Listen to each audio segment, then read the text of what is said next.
and welcome to the Money Tree. I'm David Holt, and I'm David Marks. we are the Dueling Davids. Yes. That's a good way to put it. Do you play instruments?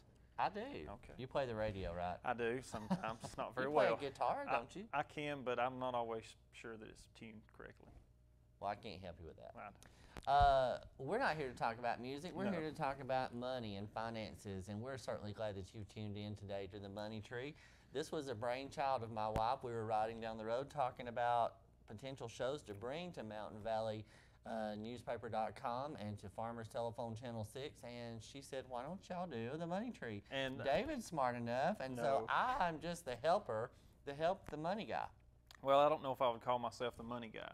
So, He but is but very cheap. frugal. I wasn't going to say cheap.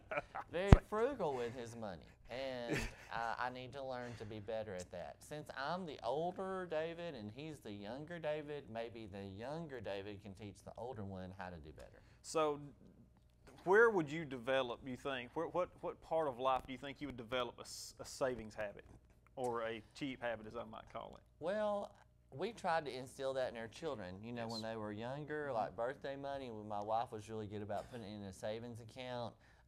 When I was younger, my brother and I, my mom and dad, I'll never forget, I know this is really, I hate to say, we had these great big blue pigs that we always put money in. And we got so much in there, Mom would make us count it out. We'd go to the bank and put it in the savings account.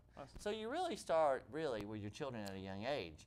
But you have to continue that and hold them accountable, because if you don't, it's just like us today. If you didn't think there would be a policeman around the corner, you would probably speed everywhere you went. That's true. That's very true. But when you see a policeman, what do? Oh, you slow down. You slow down. So you got to hold people accountable to savings, just like speeding. Tickets. I actually drive more like Pawpaw. I'm like 45. There's been times I've been coming home from work in a 55 going about 40. No way. So I don't pay many tickets. There you go. One. Watch for a policeman and make sure he goes the speed limit. Right, there we go. So now I'll get a ticket for going too slow. So okay, we're here to talk about retirement and money, and so Dave, take it away. All right, so here's a question I have, and I always like to open up with a question. Today we first want to know. You feel like I don't know the answer to these. Well, it's good to ask questions, right? Okay. If you don't ask questions, you'll never know the answer, but we want to cover a few things today. We want to talk to a generation that may be fresh out of college or starting a career who's looking at things like 401k. What that term means. Let me back up to say, my mother would say, and has said to me, my brother, and my children, you need to find a job with benefits. Yes. Would that be the same thing? Yes, 401k would be part of the benefit package you would have. Of course, we still fall under this as educators, but a lot of companies have went away from pension plans. So we're going to talk about the difference in a pension plan and a 401k. And there is a difference. There is a difference. There's a big difference. We're also going to talk about an IRA, not IRA. It's not a name. Individual, I don't know what that stands for. Retirement account. An individual retirement account. Context clues. That's right. Well, you know, the man is educated. So we also are going to talk about savings, which is probably... We're supposed to have that? You should. You should. And we're also going to talk about the different ways to have savings. Okay. Because if I say savings, what do you think? How much is in my pocket? How much is in my pocket, or what change I can dig out from under my car seat, right? Mine's in a little ashtray, but well, whatever. Because I don't smoke, so mine's in a little tray. Well, there you go. Whatever works. So, do you know what is a good amount to be saving? If I said, now we can look at this, let's look at this on a monthly basis, because when we operate a budget, we typically want to operate month to month. Okay. As a household. You know he's wanting you to develop a budget. Yes. And I know that'll be a whole nother show. That will be a whole other show, and we're actually going to take some time for those who are buried in their debt, that we help them work through that. Now, the disclaimer needs to be said that if you're buried in your debt and you watch what we say and you do what we say, we'll try to guide you and lead you down a path to get you to financial freedom. However, if you don't like what we say, then you're probably not going to like our ideas. Well, his ideas. I'm the slow one. Yes, my ideas. And we'll break that down. Okay. We really want to help you out. We want to help you find financial peace both today and down the road. And that's what we're here for on the Money Absolutely. Tree. We're not experts. We're just normal, everyday folks, you know, just like you. And I'll be the one asking lots of questions because I want to make sure we all understand what we're talking about. So retirement accounts. Now, some of you that are the younger group, and my sons are both there, the millennials, we call them, they change jobs rather frequently. Yes, as a matter of fact, most people in probably my parents' generation maybe had 5 to 8 jobs and had maybe 2 careers in their lifetime as far as being established with a company. However, my generation, and especially the generation of millennials coming along, they may work for 18 different places. See, that's crazy. Well, I don't want to say crazy. That's hard for me to understand because I went straight from high school to college, straight to being an educator, which I've been doing for 33 years. So I don't understand this concept of I'll do this for a while, and then I'll go do this for a while, and you know, I want to keep moving and trying new things. But that's okay as long as you're planning for those days come. Yes, and I'm a consistency person. I was raised, and I believe that you find a job, like you said, with good benefits. You find something stable, because I like knowing month to month what I've got to have. You know, not everyone works that way, but they'll have probably 7 to 8 companies they'll work for throughout their career.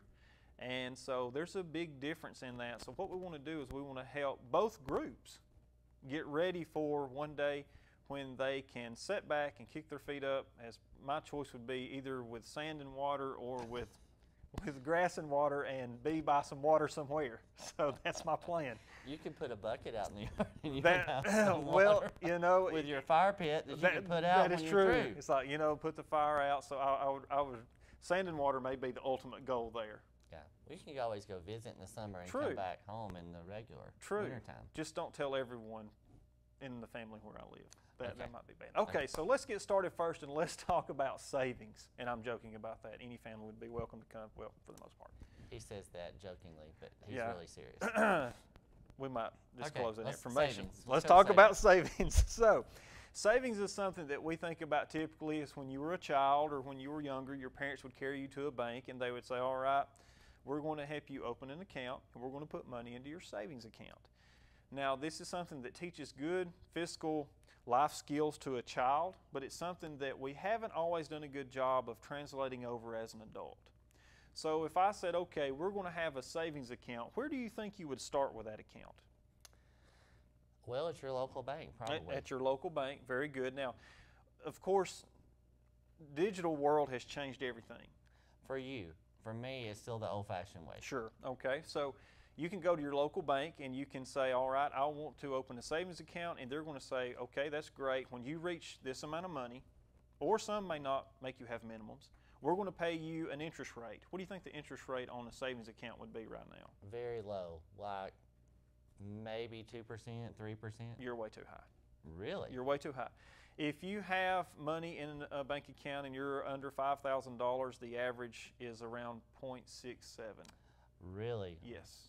Might as well put it in a jar in the backyard. Well, and bury it, right? So there you go. Then you got to get the metal detector out, and it's a long afternoon. That's right. Bad choice. So let's talk about savings. You know, people who are a younger generation, millennials, may look at online banking. Of course, some older generations may not trust that at all. But you may get a better rate with some online banks that may be, are you ready for this? 1%. Wow. 1%. So savings is something that you're going to use that's going to be for everyday emergencies. This is something that you're sticking back that's going to be, hey, in case the washing machine tears up, because that happens, in case the water line bursts. You need a new set of tires. You need a new set of tires. That is one of the best examples, because we know tires are not cheap. And most people who are starting out especially live paycheck to paycheck. I think we've covered before that it's about 75% of homes, 70-75% of homes in America live paycheck to paycheck. So when those tires go out, they typically have to put that on a credit card, which is going to be 16% interest or more. So it's going to be a heavy hitter. So we want to make sure that you're putting money into a savings account. And it's always best with a savings account to start out small. Start with $1,000. Set that goal. You know, finances is not something, we do not think that you should have $25,000 initially in your savings account. That's not the way to go. So set a small goal. Maybe your goal is $500 and it takes you a long time to get that $500 in there, but you have that rainy day fund. I would also say that after you get that $1,000, that I would take another 1,000 or so and put in cash somewhere safe. Now, when I say safe, that literally can mean a gun safe or somewhere safe storing for your cash. Or a safe deposit box at the bank. Right. Well, I do feel like that, while a bank is good, it is important to be able to put cash somewhere that's accessible, because you never know what's going to happen. And I'll give you a great example. When the tornadoes came through years ago and we had no power, banks were not willing to, a lot of them, open their doors and let people take out the deposits or take out withdrawals because everything's on computer. So you're not having to keep $20,000 in your mattress. That wouldn't be wise. What you want to do is you want to keep a small amount of cash, like I said, up to $1,000, somewhere close by that's handy, because you never know when you might need it. On top of that, after you build up that $1,000 in the savings account and you've got a little bit of cash stored aside, I would then start working on what I would call my half-year reserve. Okay. So I would take, now, a half-year reserve, what do you think that would be? Well, I think in one of the previous shows you said a salary, we started with 35,000. So I'm going to say 17, 18,000. Sure. Now, that's going to take a while to work towards, right? Okay. It is going to take a while to work towards, but we're going to talk to you today about how that you can try to start working towards that, even if it doesn't quite fit into your spending and monthly budget. Okay. So that's our first thing we wanted to cover, is savings. Now, it is my advice that if you are earning money, the first person you should pay, now I believe in tithing, and I believe in giving 10% to the church, but I also believe you should pay yourself. That's what you work for. You're working for yourself. So the numbers we're going to work with today is 12%. The question I ask you is, what should you be saving? I would say 12% would be what you're paying yourself every month. Okay. So that first of that 12%, we're going to take 4% and we're going to put it into our savings account. Okay. That's going to be a very good starting point. And of course, if you make $100,000 a year, then 4% would add up very fast. But you're also working towards that half-year salary. So now let's move on to the next part. Let's move on to what we started out with saying. Your parents taught you, try to find a job somewhere that has benefit package, which would consist of a pension plan or a 401k. Before you would invest in your 401k, though, I would not say do that immediately. Now, with the state of Alabama as a teacher, did they give you the option? They did for me. They do not. Really? They do not, that I know of. That we did not either. I did not have that option. So what the state of Alabama does is they look at me and they look at you and they say, hey, 7.5% of your salary we're pulling out and putting into a pension plan for you. So I didn't really have that option, and that's okay. I'm okay with that, because one day when I do retire, I'll have that money to fall back to. But if you work for a company, let's say you go get a job with Holt Company Incorporated. It's a big company, a lot of people, private jets and everything. So you go to work with Holt Incorporated, and they offer you a benefit package that has a 401k, but you have student loan debt because you went to college to be a salesman and they've hired you as a salesman. Do you think that you initially want to go ahead and start dumping money into your 401k? I would probably want to get out of debt first. That would be the first thing. That would be the smart decision. You would want to make sure that before you start pouring money into your 401k that you eliminate as much debt as possible. Because remember, we're not talking about just looking down the road. We're talking about how to give you financial freedom today. So eliminating that debt makes it easier. Now, the great thing about 401k plans and pension plans is they're usually pre-taxed. The negative thing to a 401k and a pension plan is that you pay taxes on it when you take distribution of that. Yes. So if you are working for Holt Construction Incorporated that does pool parts and everything else that has a private jet, then when you start putting into your 401k for later on, when you take those distributions, you're going to be paying income taxes on those distributions. You got the benefit ahead of time by not paying taxes on it when you were squirreling it away, but now when you're pulling it out to spend, you got to pay taxes. You've got to pay taxes. So if we can, we've got a slide here that shows you a little bit of the difference between a pension plan and a 401k, and we'll take a look at that for just a moment. A pension plan is a retirement plan that requires an employer to make contributions into a pool of funds, and that's what we said that educators had here in the state. So those pool of funds are invested. Now, they can be invested by the entity on whatever they would like to invest in, whether they be market or index-based, or whether they decide to buy a sewer system and charge people money. You know, investments can come in any way with those entities. So those investments are then given back to the worker after a set number of years based off a certain ratio. All right, I'll let you cover 401ks if you would like to. Well, I don't know a lot about them, so I'm going to have to defer to you. Okay, that's fine. That's fine. But I would imagine that there are additional savings plan besides a pension that you can invest in. You squirrel it away before taxes, and then you pull from it. Is that correct? That is correct. Most companies now, and even a lot of government entities like education systems in other states, have actually went to 401k plans. Rather than the pension. Rather than a pension. And I believe is that slide 3 we were looking at? That is slide 3 that we're looking at, yes. Yeah. And the reason why that they have is because it has been more fiscal for those entities to go to a 401k versus a pension plan, because sometimes bad investment decisions are made in pension plans and people lose their entire retirement. Mm-hmm. So a 401k was a safe bet to go because most of those are going to be market or index based. Mm-hmm. And even though the stock market, like for the last couple of days, has taken a hit, over time it does show a return. And that's the thing about stock markets, you want to stay in for the long haul. Yes. You can't come in and out. You got to stay in. Yes. Isn't that what I've always heard? That is true. That is true. Now, I am a day trader. I typically will buy and sell stocks every day, but it's on a very low end. And it is money to me that might be the same thing as someone's golf money or someone's, petty. You don't call it mad money? Well, it probably is mad money. The last couple of days it has been make you sick to your stomach money. So, I've lost a couple in a couple of days, and that's the chance you take with the market. Does it keep you up at night when you lose $1? Not most of the time. God will get you for lying. I know. Well, I said not most of the time.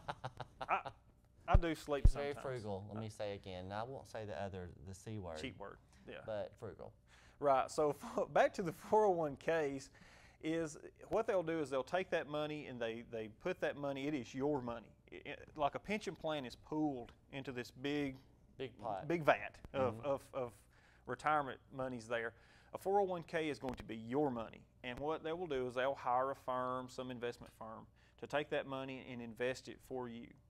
So you want to make sure, A, that your company is working with a trustworthy company that invests that for you. And B, you should get statements on that. So if you have a 401k, you should be monitoring that 401k pretty closely. And don't you have the option when you put it in the stock market to go on a conservative or an aggressive type? Absolutely. Or is there a third option for bonds, or is it just the two? Well, what you're looking at there, the stock market is vast of what all you can buy on the market and what all you can invest in. Most people who have a 401k probably do not have money tied up into individual stocks. They're going to own funds, and we're going to talk about those in just a few minutes. Another good thing about a 401k that a pension plan doesn't offer is matching. So a pension plan is paid into, and so after you pay into that pension plan, they tell you when you work here for 30 years, we're going to give you a certain percentage of your salary for the rest of your life. To where a 401k, you may say, I'm going to contribute 4%. Remember, that was our number we were looking at there. Mm-hmm. And your boss may say, or your company owner, Mr. Holt here, may say, well, that's great. Our company will match up to 4%. So what you're actually doing when you start contributing to your 401k is you're paying yourself a bonus. Mm-hmm. You're paying yourself a bonus. And that can really pay off in the long run, and we're going to try to go over what that might mean for you in the long run. So 401ks are great. They're very good. Now, they're elective salary deferrals. Do you know what that means? If I said it's a deferral, elective salary deferral. It means you don't pay taxes on it to start with, but you pay taxes when it comes out. It is, as we've said before, it is a pre-taxed item. So the money will be taken out of your pay before you pay taxes. So when you pay taxes now, if your gross income was $50,000 a year, but you contributed 4%, then you may show a salary of, let's just say, $48,000. The reason why is because when you go to pay your taxes, you're not going to pay the full $50,000. It's been taken out. Of course, we know that there's other things that are pre-tax too. Mm-hmm. But that would just be an example. So that money hasn't been taxed, and as we know, Uncle Sam wants his money. He always loves to have tax money, and that's necessary. Look, you know what? Paying taxes is something that we have to have. Mm-hmm. We want roads. We want police protection, fire protection, these kinds of things. You got to pay the taxes to have those government assisted or government funded securities, I guess is the best word. It is. You know what? I want to lay my head down at night and feel safe in Henniger, Alabama, where I live, and thank goodness we have a military that does that and provides that. Tax money has to be given to pay for that. So now let's move on to another big item here, and this is going to be something that is near and dear to my heart. You say it quite often, a Roth IRA. Yes. Now there are two different... See, I have no idea what a Roth IRA is. So it's an individualized retirement account. It is. Why is the word Roth in front of it? Well, I'm not necessarily sure. I believe it was attached because of the person who started the program. Kind of like the Mark's money you kind of like had Mark's back years money. ago? Okay. Yes, kind of like Mark's money. Now, you do have individual retirement accounts, which there are two different kinds you can have. You can have a traditional IRA, or you can have a Roth IRA. Okay, we're going to learn something new today. Okay. What do you think a traditional IRA might be? I have no idea. Okay, that's good. Traditional IRA is an individual retirement account that you can count towards your taxes. Count toward taxes? Yes. So when you go before April 15th and you're sitting down and you're looking over your taxes, you may qualify for a deduction on your taxes because you have contributed to a traditional IRA. But when that money is taken out, just like a 401k or a pension, you have to pay taxes on it. That's why I'm a very big fan of a Roth IRA. A Roth IRA is great because you can't count it on your taxes. Okay. But when you take distribution, you can get the money and your gains tax-free. So you're paying on taxes in front? Yes. So that's the major difference in an IRA and a Roth IRA is pre-tax versus that's pretty much the major differences in the two. Why don't they just call it pre-IRA and post-IRA? Well, Roth, I guess, was just a better word. I don't know. They didn't call me and ask me when they decided to name those. They should have. I might have named it the David IRA. Yeah, that would have been great. That would have been awesome, right? He agrees with that. So with a Roth IRA, and we have a slide to pull up here, Roth IRA is an individual retirement account allowing a person to set aside after-tax income for a specific amount a year. Now, again, we've set a 4% benchmark here for this. This finishes out our 12% that you're paying yourself. But now a Roth IRA has limits. You can't say, all right, I make $200,000 a year and I'm going to contribute $8,000 into that IRA.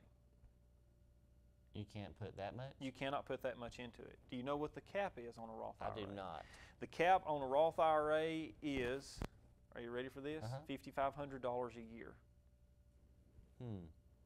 So until you reach age 50, the most you can put into that IRA is $5,500. After age 50, it takes a big jump to $6,500.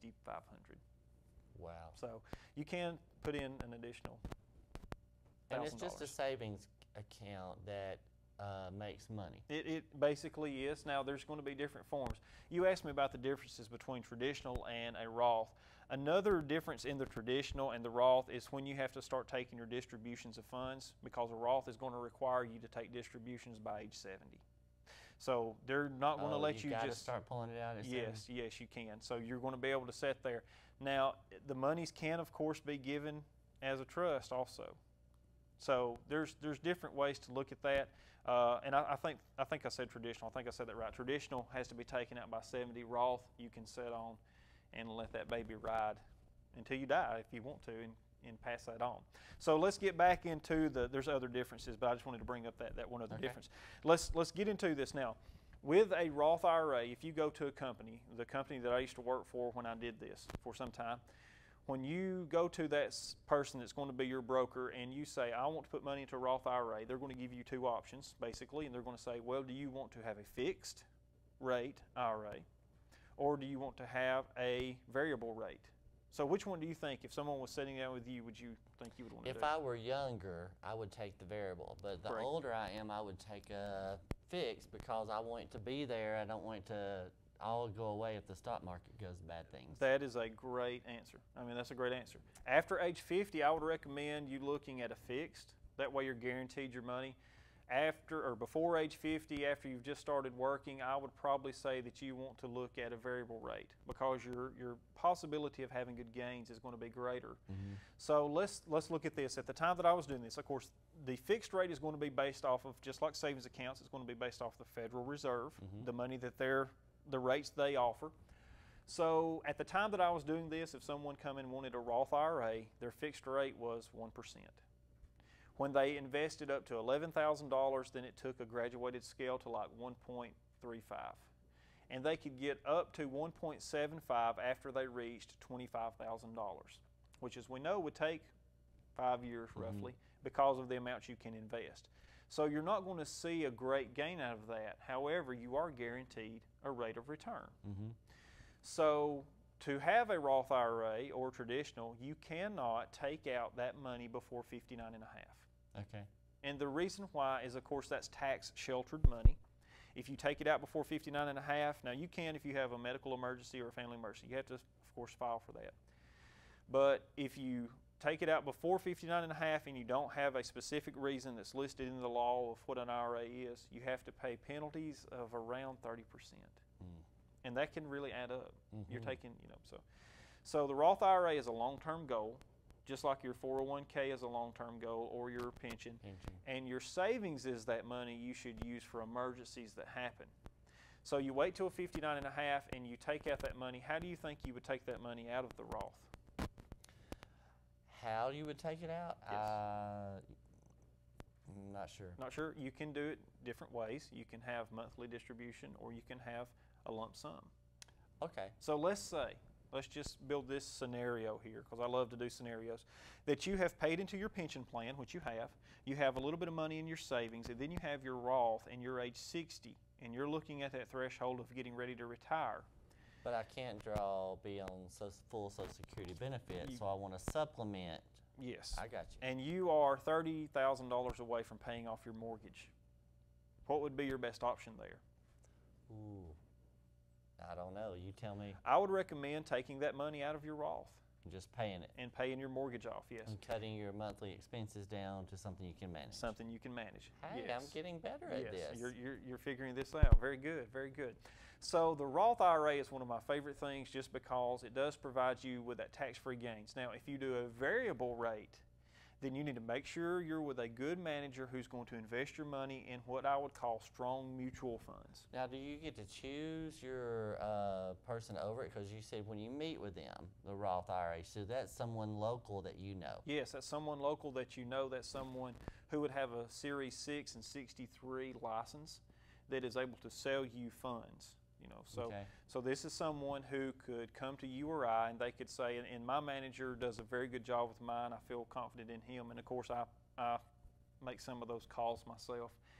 But we look at mutual funds and we try to make sure that we find the funds that are going to give us gains. And the whole purpose of what we're sharing with you today about pensions and 401ks and IRAs and Roth IRAs is to help you in the future when you get to older age. Yes. And you want to retire from working, or there's some reason you were going to retire, you've got some money to supplement your income and make sure you have a nest egg to keep you at a level that you're comfortable living. Yes. If you invest 12% of $35,000 a year, and you do this over a 35-year period into a 401k, into your savings, and into your IRA, you'll have $519,384 in 35 years. You have been listening to The Money Tree, and we hope you'll tune in again. We appreciate all the people who've liked our Facebook page, and we hope to see you again next time. Like it more. Comments below.